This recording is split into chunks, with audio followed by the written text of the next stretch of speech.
Que é geógrafo e vai falar sobre terremotos e tremores de terra. Márcio Vitiello, venha pra cá.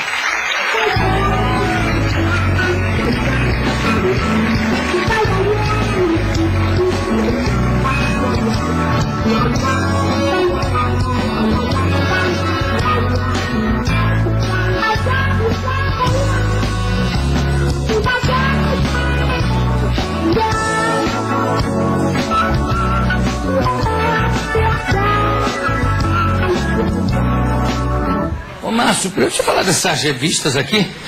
Geografia, Sociedade Cotidiano, Fundamentos do Espaço Geográfico da Escala Educacional, Dada Martins, Francisco Bigoto e Márcio Vitiello. Isso.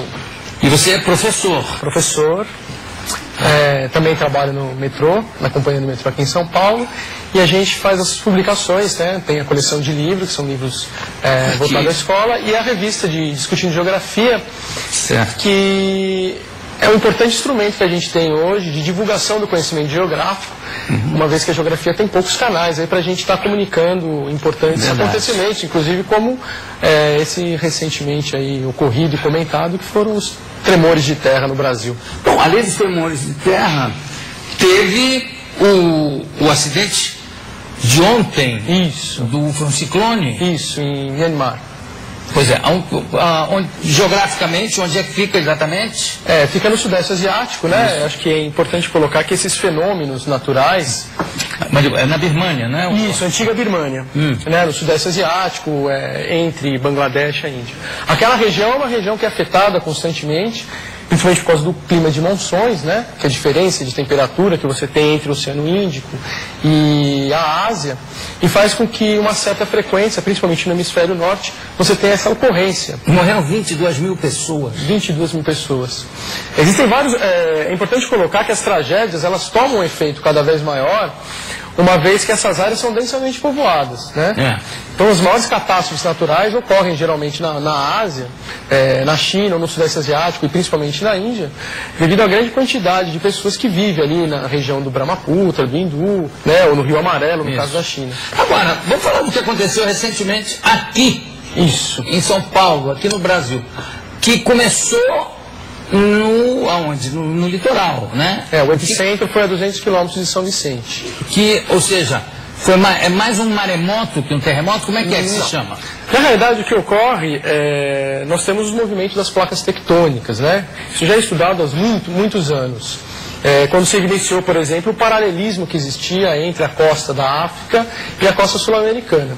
Então existe uma abertura no meio do Oceano Atlântico, né, que é uma dorsal meso-oceânica, e essa abertura provoca o afastamento dessas placas tectônicas. Então, no caso da placa sul-americana, ela vai entrando de encontro com a placa de Nazca, que seria no oeste, né, na região do Chile. Esse encontro, ele vai também fazer que você tenha na outra extremidade do continente algumas reverberações. Então você não pode imaginar que uma placa continental, do tamanho da placa sul-americana, não tenha nenhum outro movimento, algum outro reflexo.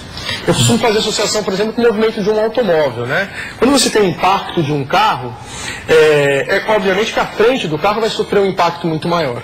Mas a parte de trás também vai sofrer um empinamento, um arqueamento. Certo. Que é o que costuma acontecer nessa costa brasileira. E quando existe uma certa acomodação dessas placas, né, existem pequenos tremores. Bom, vamos ver, tem um filmezinho aqui que eu acho que demonstra bem isso. Miriam, vamos soltar? Todos os dias, a Terra é sacudida por centenas de pequenos terremotos. A maioria não é percebida. Normalmente ocorrem ao longo das divisas das finas placas que cobrem a Terra, como uma casca de ovo. Movidas pelo calor de dentro do centro da Terra, as placas se oprimem umas contra as outras em longas linhas, chamadas de falhas. Quando as placas têm seu movimento bloqueado, há uma pressão. Por fim, a falha abre caminho. A energia liberada corre pela Terra na forma de ondas sísmicas. Agora, por que agora, mais recentemente, é que esses fenômenos têm ocorrido aqui nessa região? Na realidade, não me lembro antigamente de se falar nesse tipo de tremor de terra. Já existem registros muito antigos, né? Sim. É importante pontuar, João, o seguinte, é uma questão de escala, né? Escala temporal e espacial. Nós estamos aqui na Terra uma fração de segundos, né? O Carl Sagan, quando ele fez aquele calendário cósmico, que ele transpôs ao calendário gregoriano a ideia de tempo, se nós entendermos que o planeta, ou que o universo surgiu no dia 1º de janeiro, a espécie humana começa a habitar a superfície da Terra no dia 31 de dezembro, às 22 horas e 30 minutos, ou seja, uma questão de alguns minutos. Então, esse pouco tempo que a gente tem sobre a superfície da Terra nos dá a perceber poucas evidências desses tremores, né? O que ocorre é que principalmente no último século, instrumentos como sismógrafos e outras formas e tecnologias de detectar os terremotos, de registrar, são muito mais precisas. Você consegue medir isso com uma certa frequência. Agora, o que aconteceu em São Paulo, quer dizer, foi no litoral. No litoral e atingiu 4 estados. Não pode se chamar de tsunami, nem nada. Não, de forma alguma, absolutamente. Eu não senti nada. Nem eu. Você sentiu? Também não. Ficou decepcionado? Muito decepcionado.